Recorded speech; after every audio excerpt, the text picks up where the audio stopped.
Donc aujourd'hui, j'avais à cœur vraiment d'exhorter par rapport à la doctrine de Christ et par rapport aux enseignements et aux fausses doctrines. Parce qu'aujourd'hui, on entend beaucoup de choses et en fait, c'est vraiment dommage que nous les chrétiens en soient arrivés là. Ça ne nous surprend pas parce que ce sont des choses qui doivent arriver, mais on entend tout et n'importe quoi. Que voilà, Adam et Ève étaient chassés du paradis parce que, je ne sais pas, le fruit qu'ils ont pris là, c'était le péché sexuel. Ou encore d'autres qui vont dire que la fraude c'est permis et plein d'autres choses. Je dis ça parce que c'est le cas de beaucoup d'enfants qui se disent encore des enfants de Dieu. Et je dis ça pour notre honte. Je dis ça pour notre honte. Parce que nous sommes éloignés. Nous partons dans des faux raisonnements et nous ne nous attachons pas à la doctrine principale. Pourtant, la Bible est très simple et notre marche est très simple. C'est vrai qu'il y a les ministères, mais le but de notre foi, c'est de pouvoir, le but de notre course plutôt, c'est de pouvoir partir au ciel. Amen. Donc, je voudrais juste qu'on prenne dans 1 Timothée, on va prendre à partir du verset 4. Chapitre 1, verset 4. 1 Timothée 1, verset 4.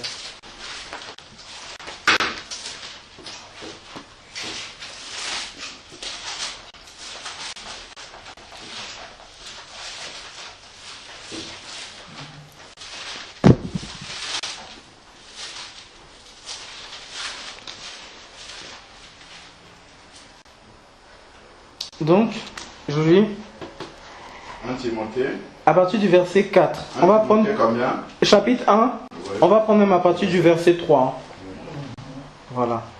Comme je t'exhortais lorsque je partis pour la Macédoine à demeurer à Éphèse, pour recommander à certaines personnes de ne pas enseigner une doctrine étrangère et de ne pas s'attacher à des fables et à des généalogies sans fin qui engendrent des disputes plutôt que l'édification en Dieu. Par la foi, je t'y exhorte encore. Le but du commandement, c'est la charité qui procède d'un cœur pur et d'une bonne conscience et d'une foi sincère.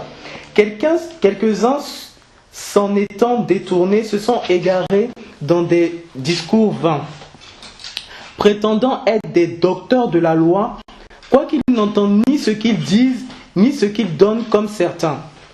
Or, nous savons que la loi est bonne pour celui qui en fait un usage légitime, et qui sait que la loi a été établie non pour les justes, mais pour les méchants et les rebelles, pour les impies, pour les pécheurs, pour les gens sans religion, les profanes, les meurtriers de père, de mère et les homicides, pour les fornicateurs, les sodomites, les voleurs d'hommes, les menteurs, les parjures et tout ce qui est contraire à la sainte doctrine, conformément au glorieux évangile de Dieu bienheureux dont la dispensation m'a été confiée.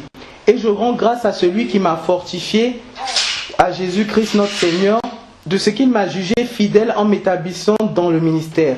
Moi qui étais auparavant un blasphémateur, un persécuteur, un homme violent, mais j'ai obtenu miséricorde parce que j'agissais par ignorance étant dans l'incrédulité. Et la grâce de notre Seigneur a surabondé en moi avec la foi et la charité qui est en Jésus-Christ. Cette parole est certaine et digne de toute confiance au monde pour sauver les pécheurs dont je suis le premier. Vous voyez, on lit toujours la parole de Dieu, mais j'ai l'impression que on lit sans comprendre.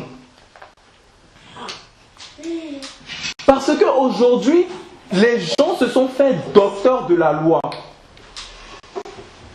Mais ils se sont fait docteurs de la loi, mais ils ont oublié ce qui était le plus important, parce que le but de tous ces enseignements, comme Paul a dit au verset 5 de ces commandements, c'est la charité, donc l'amour dans certaines définitions, qui procède d'un cœur pur et d'une bonne conscience et d'une foi sincère. Dieu, ce qu'il veut, c'est notre sincérité. Et aujourd'hui, on va cesser toujours de le dire. Dieu n'a pas besoin qu'on parte savoir ce qui s'est passé au jardin d'Adam et Ève. Lui, il nous a déjà dit dans la parole de Dieu. Au lieu de s'atteler toujours, au lieu de s'attacher toujours à pouvoir s'attacher à l'amour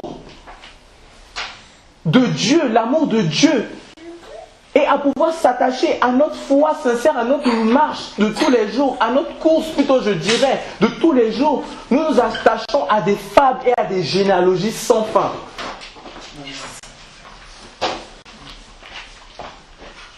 Donc, nous allons prendre juste Jacques, nous allons voir c'est quoi la vraie religion. Parce qu'aujourd'hui, les gens se disent religieux, mais je pense qu'ils ne comprennent pas c'est quoi la religion. Chapitre 1, à partir du verset 26. Donc, on est dans Jacques 1, à partir du verset 26.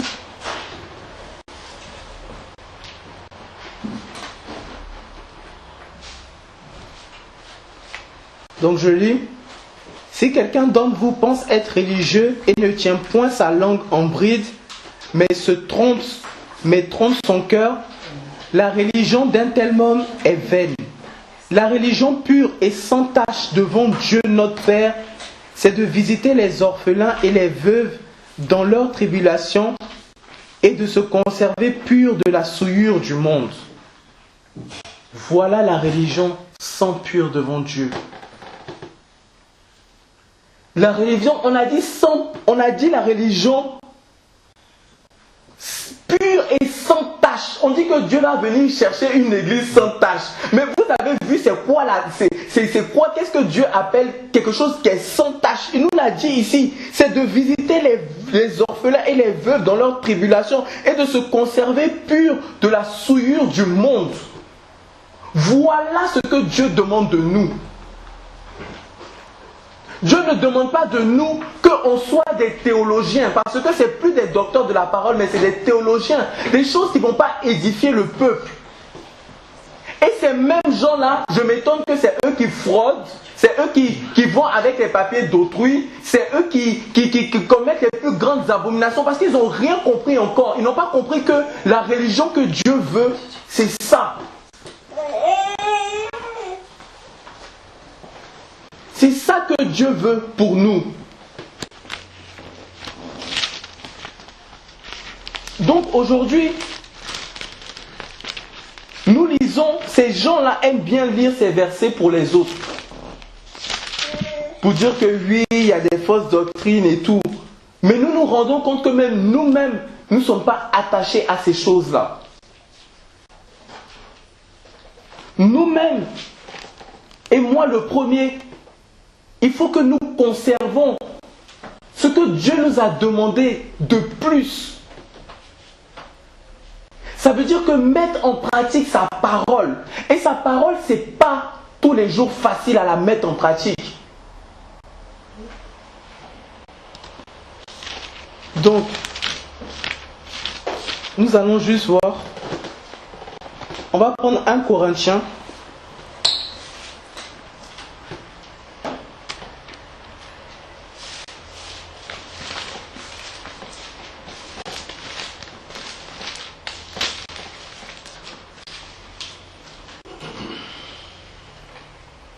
Donc, on va prendre 1 Corinthiens à partir du chapitre 1, excusez-moi. Et nous allons prendre à partir du verset 9. On dit Dieu par qui vous avez été appelés à la communion de son Fils Jésus-Christ notre Seigneur est fidèle. Or, je vous prie, frères, au nom de notre Seigneur Jésus-Christ, de tenir tous le même langage et de n'avoir point de division parmi vous, mais d'être unis dans une même pensée, dans un même sentiment. Car mes frères, j'ai été informé par ceux de chez Chloé qu'il y a des contestations entre vous. Je veux dire parmi vous, chacun dit, pour moi, je suis disciple de Paul, et moi d'Apollos, et moi de Céphas, et moi de Christ. Christ est-il divisé?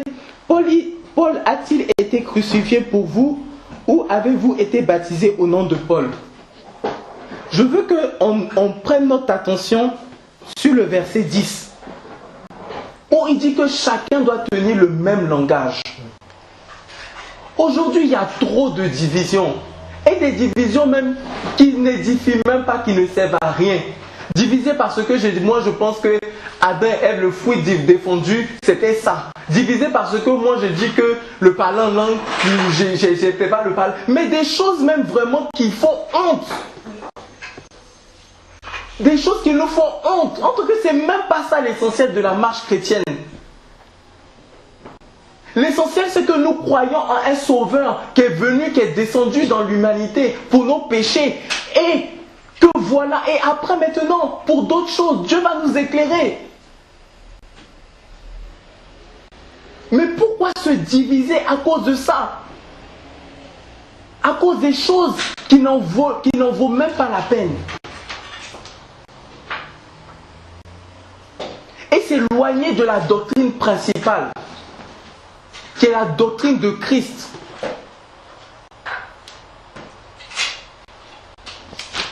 Donc, voilà. Nous allons juste regarder dans Éphésiens le rôle des ministères. Donc, on va prendre Éphésiens 4.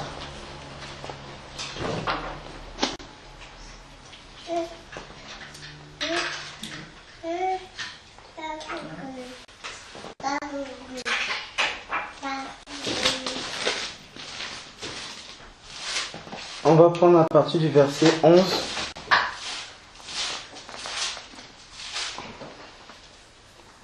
Donc il dit, c'est aussi,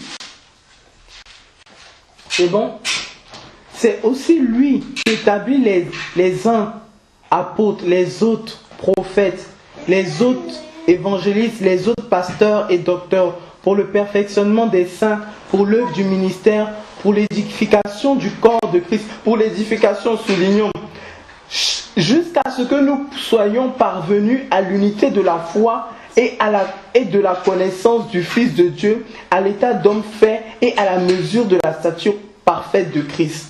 Pour que nous ne soyons plus des petits enfants flottants et emportant ça et là à tout vent de doctrine par la tromperie des hommes et par leur adresse à séduire artificiellement.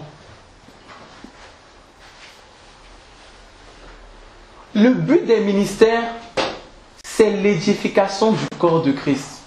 Amen. Aujourd'hui, on voit un évangéliste qui est dans son assemblée et qui est seul évangéliste et c'est lui qui est le chef là-bas.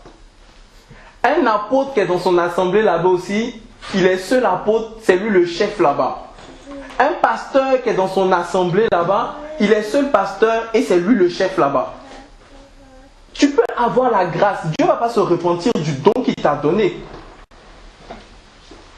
Mais, si ce n'est pas pour l'édification, sache que ta grâce là, elle ne va pas t'envoyer au ciel. Parce que dans Matthieu là-bas, il y a des gens qui ont dit, Seigneur, Seigneur, n'avons pas chasser des démons à ton nom, n'avons pas prophétisé en ton nom. Mais ceux-là, est-ce qu'ils ont été sauvés? Dieu a dit, éloignez-vous de moi, vous qui commettez l'iniquité. Parce que tu peux avoir toutes ces grâces et tu ne pratiques pas la parole de Dieu. Parce que Dieu ne va pas se repentir du don qu'il t'a donné. Dieu, il va pas, c'est pas parce que tu manifestes des dons que obligatoirement tu es avec Dieu. Donc aujourd'hui, quand on dit aux gens, sortez des bâtiments, sortez de ces abominations, les gens ne veulent pas écouter les autres. Mais si les gens sont des chefs, on voit qu'il n'y a pas l'édification du corps. il n'y a pas l'édification d'un corps comme ça. Mais il faut qu'on soit l'église de famille afin que celui qui est apôtre vienne édifier le corps pour tout le monde, pour tous ceux qui sont à Paris ici. Pour que les apôtres édifient toute l'église, les évangéliques édifient toute l'église, les pasteurs édifient toute l'église, afin que nous parvenons à la stature parfaite de Christ. Parce qu'aujourd'hui, il y a trop de divisions, mais pour rien du tout.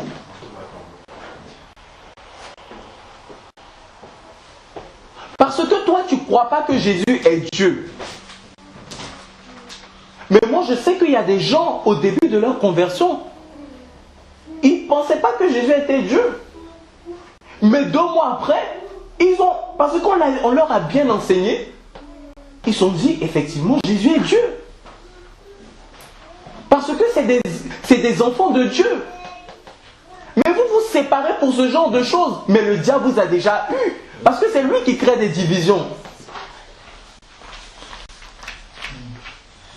Le diable a déjà joué avec vous. Vous pensez que le diable, lui, c'est comme ça, il va venir, il va dire, je suis Satan, et allez, c'est moi qui vous divise. Non. On dit le malin. On dit le malin, il est rusé. Il va te regarder pendant 20 ans. Il y a une fois qui me disait, Satan, il prend son temps. Pendant 20 ans, il te regarde. Tu tournes. Dès qu'il y a une faille, hop. C'est pour ça qu'on dit que celui qui est debout, fasse attention de ne pas tomber.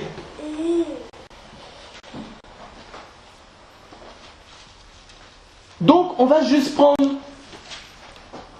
1 Jean. À partir du chapitre 5. On va prendre le verset 10.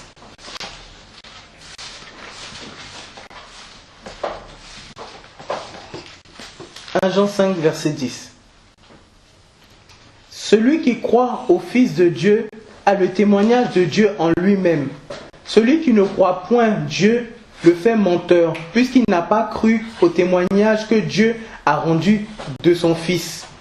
Et voici le témoignage, verset 11, c'est que Dieu nous a donné la vie éternelle et cette vie dans son Fils. Verset 12, qui a le Fils a la vie, qui n'a point le Fils de Dieu n'a point la vie. Voilà quelque chose au commencement. Si tu as accepté Jésus et tu ne crois pas que Jésus est Dieu, attendez que cette personne puisse grandir. Vous n'allez pas dire forcément que cette personne, parce qu'elle n'a pas dit ce qui est dans la Bible, là, ça veut dire qu'elle n'est pas née de nouveau. Mais arrêtons. La Bible, c'est la sanctification et la connaissance de Dieu, c'est un processus, c'est quelque chose dans la progression.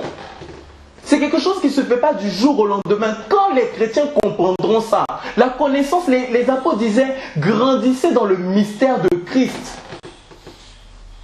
Grandissez dedans. Ils ne sont pas venus en disant, Paul pouvait venir en disant, vous église de Corinthe, vous dites ça, vous n'êtes pas de Dieu, allez je me sépare de vous, vous église de tout. Mais attendez, c'est où on est venu, à quel point on est venu. L'église de Dieu est venue jusqu'à ce point, c'est-à-dire qu'elle ne même pas être compatissant pour les autres. À directement dire que si toi tu ne crois pas ça, allez je te bats de mon chemin. Si toi tu ne crois pas ça, allez je te bats. Non, c'est pas comme ça. Il faut beaucoup de sagesse. Parce que Paul, il ne s'est pas levé comme ça pour dire, Dieu, est-ce que vous pensez que Dieu se lève comme ça pour dire que les humains, vous étiez trop mauvais, donc je ne descends pas sur la terre pour vous sauver. Mais si Dieu disait ça, alors on n'allait jamais être sauvé. Mais le caractère de Christ, c'est quoi? Quand on parle de l'amour, prenons 1 Corinthiens 13, nous allons bien voir qu'est-ce que Dieu parle par rapport à l'amour.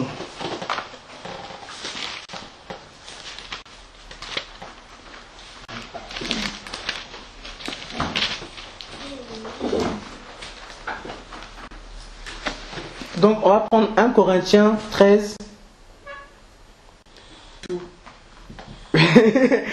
On va lire tout. Hein. On va lire ce qui pourra rentrer dans l'exhortation. Quand je parlerai les langues des hommes, même des anges, si je n'ai point de charité, je suis comme l'airain qui résonne ou comme une cymbale qui retentit. Donc j'aimerais bien savoir, ceux qui disent qu'il n'y a pas de parler en langue là, la langue des anges là, Paul il a parlé la langue des anges, donc j'aimerais bien savoir où ils ont tiré qu'il n'y a pas le parler en langue. 2, verset 2. Et quand j'aurai le don de prophétie et que je ne connaissais tous les mystères et toute la science, et quand même j'aurai toute la foi jusqu'à transporter les montagnes et je n'aurai point la charité, je ne suis rien. Et quand même je distribuerai tous mes biens pour la nourriture des pauvres, et quand même je livrerai mon corps pour être brûlé, si je n'ai point la charité, cela ne me sert à rien, sert de rien. La charité est patiente, elle est pleine de bonté. La charité n'est point envieuse. La charité ne se vante pas, elle ne s'enflamme point d'orgueil. Elle n'est point malhonnête. Donc ceux qui sont malhonnêtes là, voilà. Elle ne cherche point son intérêt. Elle ne s'aigrit point. Elle ne pense point à mal. Elle ne se réjouit point de l'injustice, mais elle se réjouit de la vérité. Elle supporte tout. Elle croit tout, elle espère tout, elle endure tout. La charité ne périt jamais. Quant aux prophéties, elles seront abolies. Les langues cesseront. Bon, il parle de quelle langue? Les langues des hommes et des anges. Voilà, pour le parler en langue. Et la science sera abolie. Car nous ne connaissons qu'imparfaitement et nous ne prophétisons qu'imparfaitement. Mais attendez, la connaissance qu'on connaît, Paul même qui est docteur de la parole, apôtre, établi par Jésus-Christ, qui a le livre que nous on lit chaque jour, il dit qu'on connaît imparfaitement. Et il y a des gens, eux, connaissent parfaitement ici sur cette terre. On ne peut rien leur dire. On ne peut rien leur dire. Ils sont plus que devenus... Et vous voyez, c'est cette charité-là, elle ne sent pas d'orgueil, elle ne se vante pas. Même si ça fait 30 ans que tu es dans le ministère, quand quelqu'un parle, tu dois te soumettre. Même si tu as des bébés spirituels, eux pensent que toi aussi tu es bébé spirituel, tu dois être comme eux. Tu dois t'humilier comme eux. Afin de les gagner à Christ. Afin de les faire croître s'il faut les faire croître. Mais si toi tu viens en tant que, je ne sais pas, archibishop, en tant qu'évêque des nations ou apôtre, mais attends. Tu viens avec une supériorité de langage déjà, mais comment les gens seront édifiés? Mais tu peux faire tout ce que tu veux, c'est ce que Paul a dit. Tu peux même donner aux pauvres, tu peux marcher dans la rue, donner tout ton argent aux pauvres. Chaque jour, tu peux nourrir l'église de Dieu. Mais si tu n'as pas cette vérité, cet amour-là, ce que tu fais, tu le fais en vain. Si tu n'as pas cette humilité que Christ a eue, si tu n'as pas la parole de vérité et tu te mets dans des fausses doctrines, ce que tu fais, tu le fais en vain.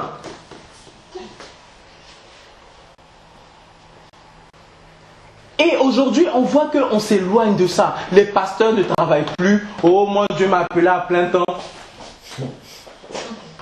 Sachant que Paul a dit à ceux qui vivent dans le désordre, de leur dire de travailler de leurs propres mains.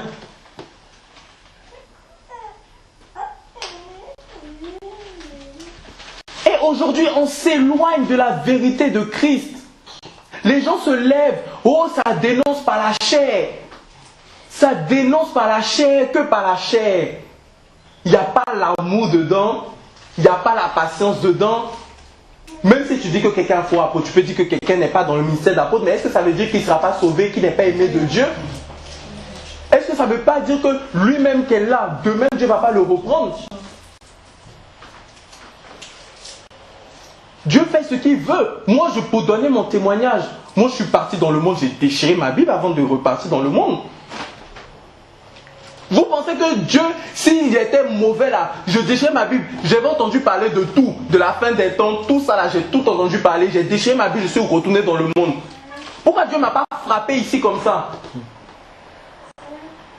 Mais les gens vraiment, il faut qu'on sache qui on adore. Hein. Il faut que nous rendons compte de qui nous sommes en train d'adorer. Nous ne sommes pas dons d'adorer n'importe quel Dieu, un Dieu qui, voilà, il dit qu'il est lent en colère, compatissant. Et nous-mêmes, chrétiens, je ne sais pas si je peux nous appeler comme ça, aujourd'hui, on n'est même pas capable d'obéir à ces choses, mais ça fait des vidéos sur Internet. Oh, moi je pense que. Moi je dis à un frère, toi tu ne peux pas dire moi je pense que, parce que la parole de Dieu, il n'y a pas moi je pense que. La parole de Dieu, c'est la parole de Dieu et point barre à la ligne.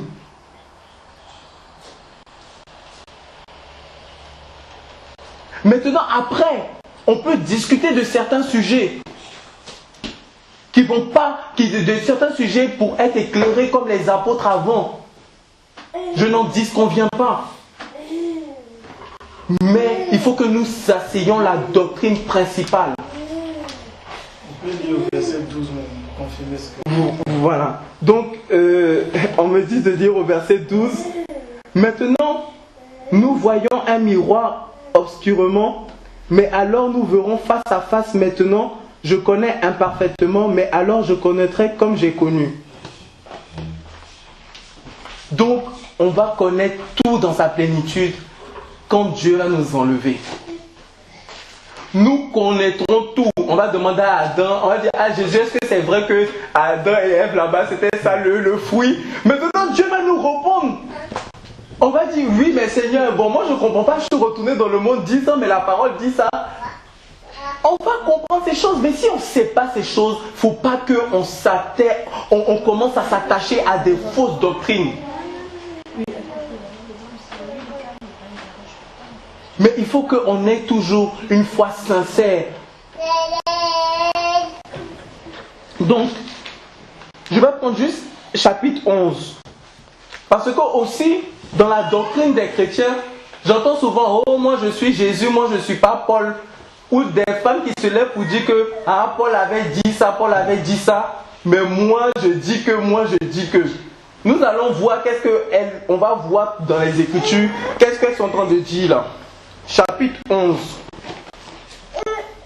Donc aujourd'hui nous allons déraciner, enlever toutes ces fausses doctrines et nous allons voir quelle est la doctrine essentielle de Christ. En fait c'est ça le but de cette exhortation.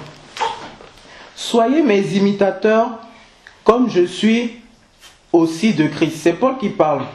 Frères, je vous loue de ce que vous vous souvenez de tout ce qui vient de moi et de ce que vous retenez mes instructions telles que je vous les ai données. Mais je veux que vous sachiez que Christ est le chef de tout homme et tout homme est le chef de la femme et que Dieu est le chef de Christ. Donc nous allons nous arrêter là. Soyez mes imitateurs comme je suis de Christ. Avant de vouloir imiter plein d'autres choses là, imitons d'abord les pères de la foi. Imitons les Paul, imitons Christ, imitons tous ces gens-là qui sont des exemples pour nous. C'est eux qui doivent devenir notre référence. Et non des hommes qui vont dire que oh, moi j'ai eu une révélation que ce que Paul n'a pas dit là, c'est pas bon. Alors Dieu, pourquoi il a permis ça alors? Qui dit soyez mes imitateurs? Oh, moi j'ai eu une révélation que Dieu a dit que toi, la parole de Dieu dit ça, mais moi je dis que enlevons tout ça même. Mais attendez, où va-t-on? Où va-t-on? Mais je nous encourage vraiment à pouvoir rester dans cette foi. À pouvoir rester dans cette doctrine qu'est Christ. Je vous en prie, arrêtons tout ça. Je vous demande pardon. Arrêtons cette science, chercher la science. Non, toute la science se trouve en Christ. David disait là-bas, la sagesse, pas la sagesse, la crainte de Dieu, c'est le commencement de la sagesse. Donc toute toute la sagesse, toute la science se trouve en Christ, qui est lui l'image de Dieu invisible. Mais si on a Christ et ton voisin ne croit pas qu'il est Dieu, toi tu es là pour quoi? Tu es là pour l'aider à ce qu'il croit. Mais si toi tu dis que oh, parce que tu ne crois pas ça, oh, je prends mes bagages, je m'en vais, mais lui comment il va croire? Dieu va se servir, tu vas être dans l'étonnement, Dieu va se servir de quelqu'un d'autre qui aura plus de compassion que toi et qui va l'assister jusqu'à ce qu'il grandisse. Et après tu vas t'étonner là-bas, tu vas dire Seigneur, mais pourquoi je n'ai pas de couronne? Tu vas dire pourquoi je n'ai pas de couronne? Mais parce que tu as mal fait ton travail. Tu as mal fait ton travail. Et aujourd'hui, je veux nous exhorter à la... Moi, j'ai des frères qui, je sais qu'ils sont dans l'égarement total. Mais je suis avec eux. Et eux, ils pensent qu'on est au même niveau. Non, moi, je me soumets à ce qu'ils me disent. Quand je suis avec eux, je ne vais pas dire que, oh, non, non, non, comme ça, à faire des objections de la pseudo-connaissance. Je les écoute. Et après, quand je les écoute, je place une parole du Seigneur que le Seigneur me donne. Il commence à réfléchir. Il commence à réfléchir. Et c'est comme ça, je suis avec eux, dans la patience, dans l'amour.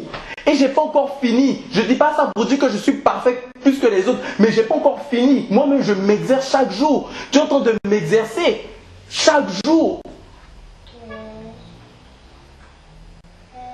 Parce qu'aujourd'hui, tout le monde a le Saint-Esprit, tout le monde Dieu lui parle vraiment, Dieu descend dans sa chambre pour lui parler, lui il est unique, lui vraiment, même Jésus, même je pense que Dieu n'a jamais fait ça. Il y a des gens, Jésus vient chaque jour dans leur chambre.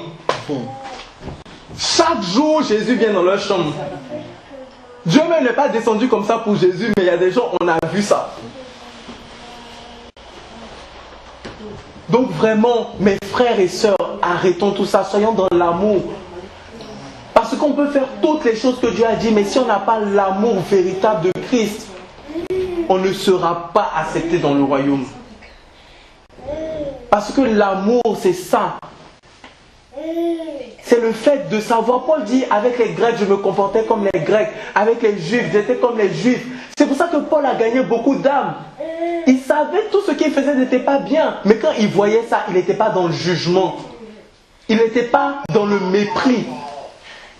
Mais il était patient et il voulait que beaucoup d'âmes soient sauvées. Donc aujourd'hui, soyons patients. Si quelqu'un ne croit pas que la femme ne peut pas enseigner, bon, en tout cas dans l'assemblée, elle ne va pas enseigner. Mais si elle n'a pas encore la conviction, il faut rester avec cette personne-là et lui parler.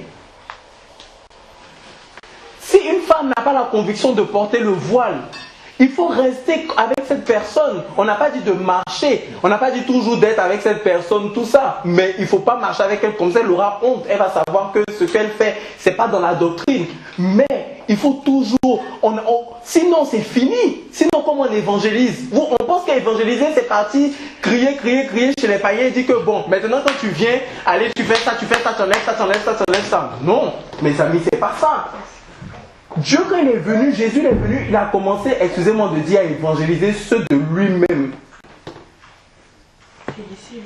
Voilà, il a commencé à évangéliser ses disciples, à leur parler de l'essentiel. Mais nous, on laisse ceux qui sont à côté de nous et on veut partir chercher d'autres personnes, on ne sait même pas.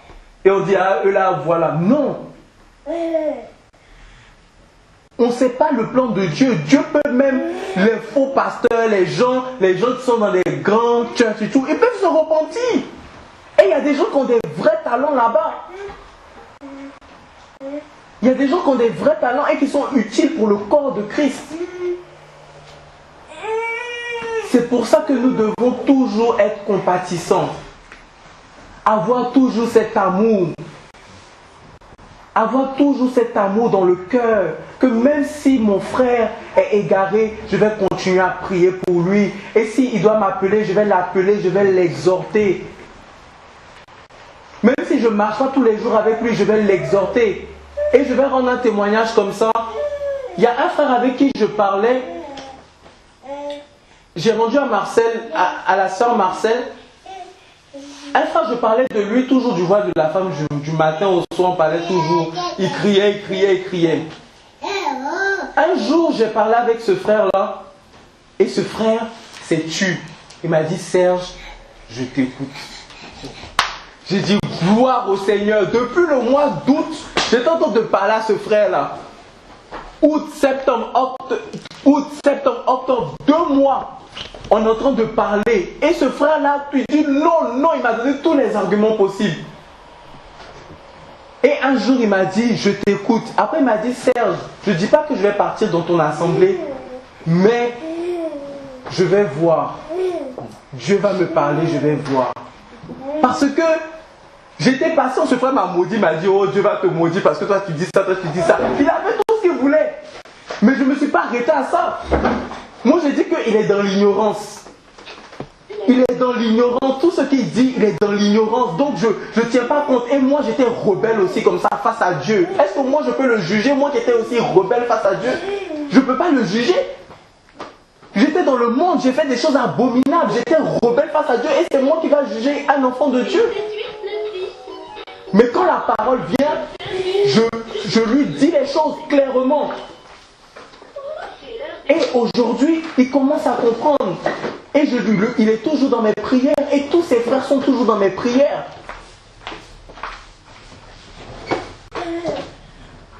Donc vraiment, arrêtons tout ça. Arrêtons tout ça parce que Jésus revient. Et toutes ces choses-là nous montrent que Jésus revient. Cette séduction-là nous montre que Jésus revient. Ces fausses doctrines nous montrent que Jésus revient. Ces divisions, même dans la même famille, nous montrent que Jésus revient. Donc soyons sages. Soyons sages, soyons sages. Et vraiment, arrêtons tout ça. Merci Seigneur Dieu, Père éternel Dieu, pour ta parole, Père éternel Dieu. Ô Père, nous voulons seulement te bénir, Seigneur Dieu, pour l'église de Christ qui est divisée. Nous te demandons, Seigneur Père, de sortir, Père éternel Dieu, tes vrais enfants, Père éternel Dieu, je t'en supplie. Père éternel Dieu, de sortir tes enfants de ceux, Père éternel Dieu, qui sont dans des fausses doctrines, de les ramener à l'ordre. Père éternel Dieu, je t'en supplie. En ce qui concerne la doctrine de Christ, Seigneur Dieu Père. Père éternel Dieu, je te dis merci parce que, Père éternel Dieu, tu m'as montré ces choses. Et Père éternel Dieu, tu as permis que c'est moi qui dis ça, pas parce que je suis parfait, mais parce que je suis un serviteur inutile, Père éternel Dieu, Père éternel Dieu. Oh Père éternel Dieu, c'est toi qui m'as choisi, Père éternel Dieu. Je te dis merci Seigneur Dieu, merci. Aide mes frères, aide moi-même Seigneur Dieu à rester debout jusqu'à la fin.